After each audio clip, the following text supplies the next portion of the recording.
à tout ce que disait Armand Diop. Vous avez l'impression qu'aujourd'hui, il faut faire un procès aux chercheurs africains, à ceux qui essayent d'apporter des solutions en termes de parapharmacie. L'offre semble paradoxalement abondante dans ce sens. Oui, je crois que M. Ndjoka a été particulièrement injuste avec les chercheurs africains.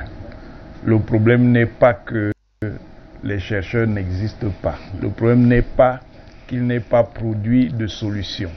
Le problème, c'est la capacité institutionnelle et financière de pouvoir qui peut appuyer les chercheurs africains.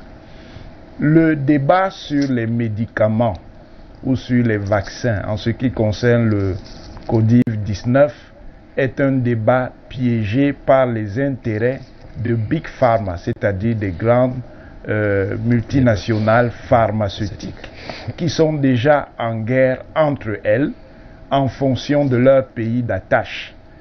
Nous avons là une guerre biotechnologique qui a une dimension à la fois biomédicale, engageant des institutions de référence comme le National Health Institute des États-Unis, comme l'INSERM en France, comme l'Institut Pasteur.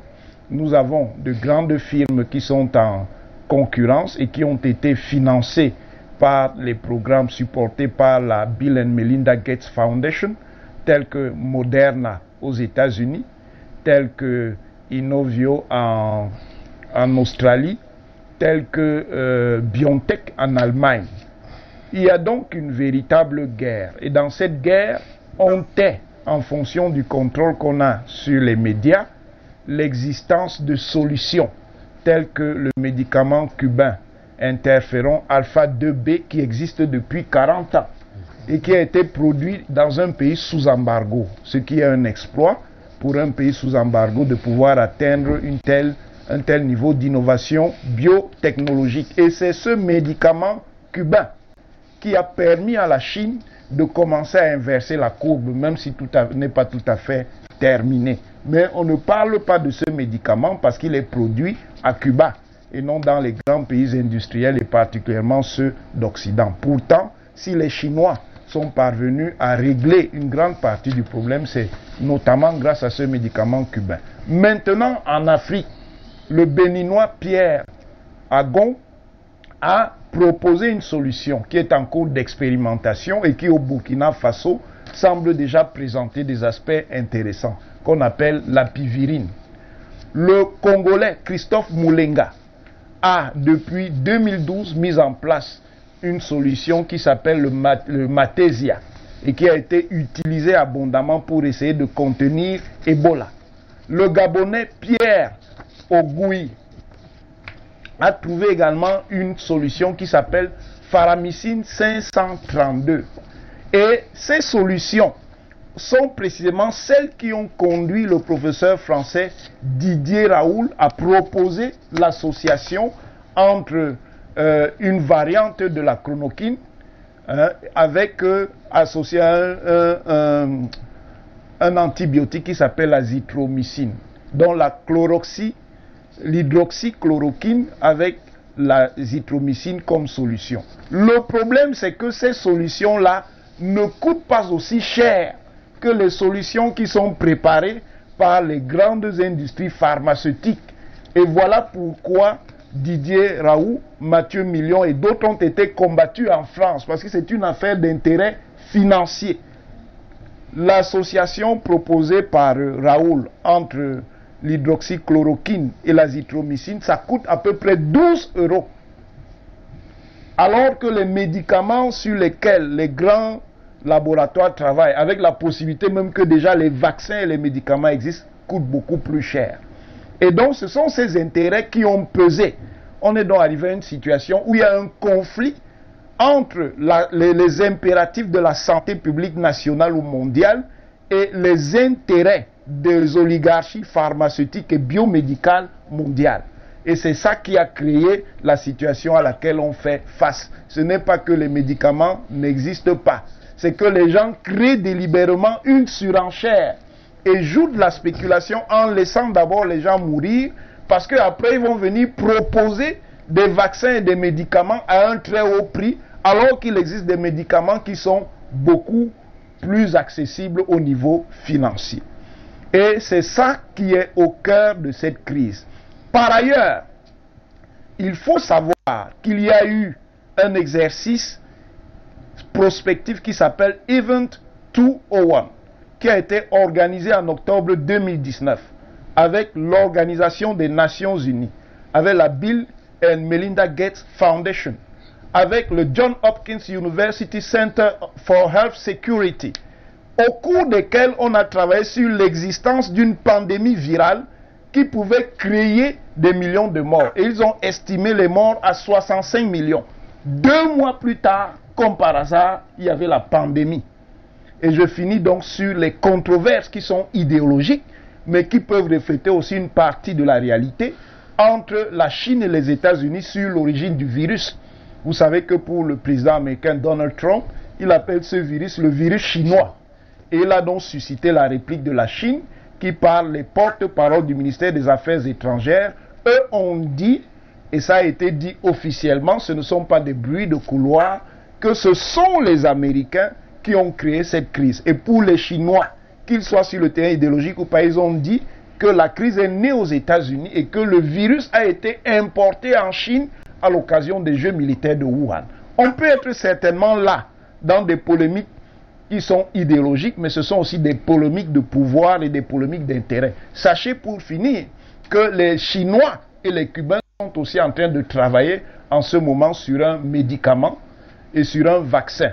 Et ils sont donc en concurrence avec les multinationales occidentales. Sachez que les Russes ont proposé aussi leur produit qui s'appelle le Mefloquine ces jours-ci. Donc, en réalité, ce sont ces intérêts-là.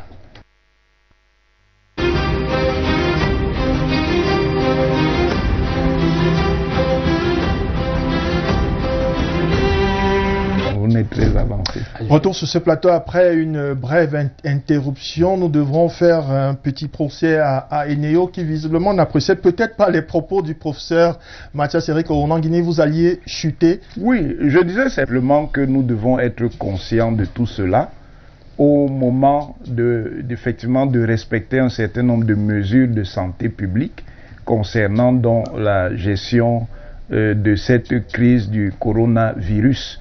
Effectivement, il faut suivre les conseils qui ont été donnés par l'OMS, tant que ces conseils concernent les dimensions de la prévention. Les mesures en termes de confinement sont de manière relative des mesures appropriées, mais qui doivent être adaptées aux différents contextes socio-économiques, le nôtre étant largement celui d'une économie informelle. On ne peut pas appliquer de manière dogmatique un confinement total sur une certaine durée. Par contre, nous avons une technologie sociale qui a été inventée ici dans les années 90, qu'on appelait les villes mortes, et qui a été réutilisée dans le cadre de la crise anglophone. C'est là qu'il y a la solution en l'inversant, c'est-à-dire en transformant en objet, en instrument de régulation, ce qui était un instrument de déstabilisation et de subversion. C'est-à-dire qu'on ne ferme pas le pays sur une semaine, par exemple. On peut faire 3 ou 4 jours où on confine les gens, et puis il y a 3 jours de relâchement pour qu'ils puissent s'approvisionner. Comme ça, les gens ne sont pas étranglés, même ceux qui sont dans l'économie informelle. Mais on a besoin, dans une certaine mesure, de confinement, même si après, on essaie, comme le Cameroun essaie de le faire en ce moment, de sophistiquer la stratégie en allant vers une solution à la sud-coréenne avec des dépistages et autres.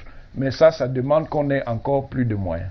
Jean de Dieu, ici, dans ce combat, l'Afrique n'est pas véritablement désarmée, parce qu'il faut dire que lorsqu'on parle par exemple de la chloroquine, la substance souche se trouve bien dans des pays africains. La quina, c'est une écorce qu'on trouve ici qui sert bien à la fabrication de cette chloroquine. C'est valable pour d'autres médicaments aussi. Comment comprendre que les États africains, après autant d'années, ne puissent pas tirer le bénéfice, ne puissent pas tirer les avantages de cette richesse de la nature pour s'imposer dans ce combat des groupes pharmaceutiques à l'échelle de la planète?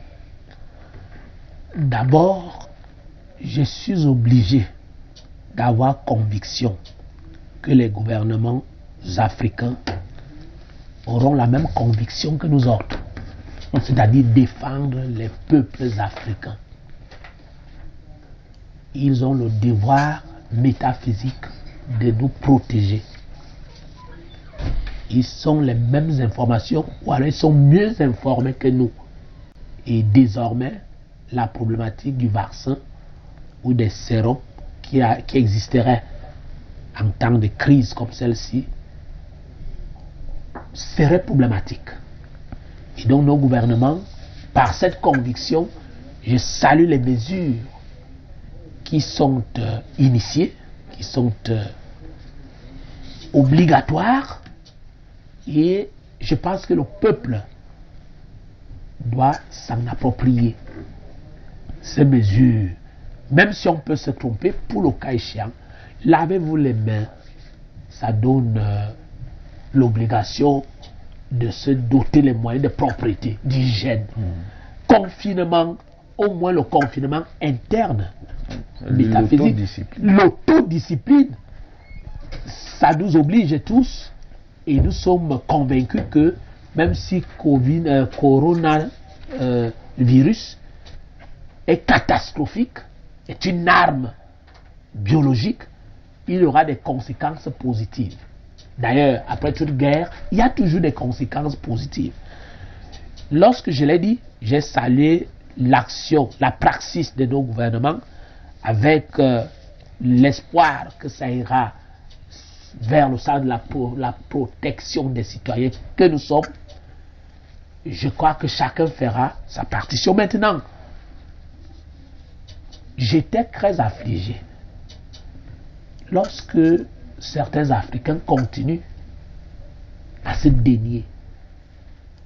Je rappelle chaque fois que je prends la parole, ma mission est de dénoncer les tares endogènes et les tares exogènes.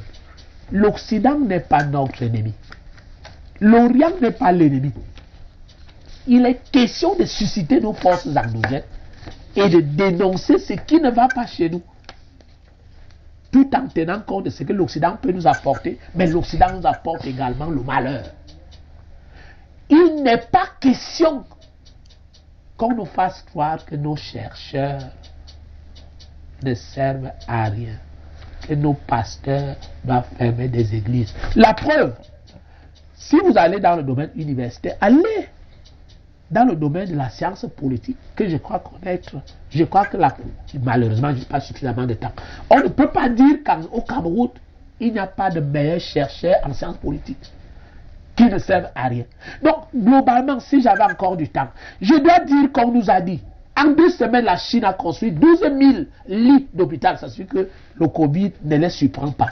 On vous a dit que les Rockefeller et les Bill Gates ont financé.